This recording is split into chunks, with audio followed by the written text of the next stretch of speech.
अस्सलाम वालेकुम। ये है जंतर। इस पौधे के दो काम हैं।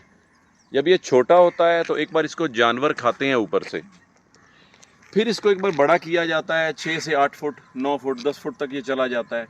तब इसके ऊपर बीज पकाया जाता है।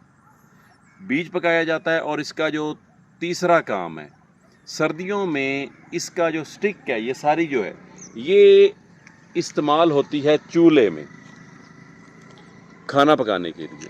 अब पहली चीज़ जानवर नहीं खा सके, दूसरी चीज़ इसकी लकड़ी नहीं बनेगी क्योंकि ये गल चुका है।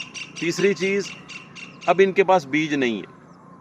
अगले सीज़न के लिए इनको बीज मार्केट से ख़रीदना है और मार्केट में इसका रेट क्या है, यहाँ पे ये 100 अगर 80 रुपए का अकेला होगा तो जब आप मार्केट से लेने जाएंगे तो ये 200 से ऊपर होगा इसका रेट। अब आप खुद सोचें कि ज़मींदार किस मुश्किल में घिर चुका है।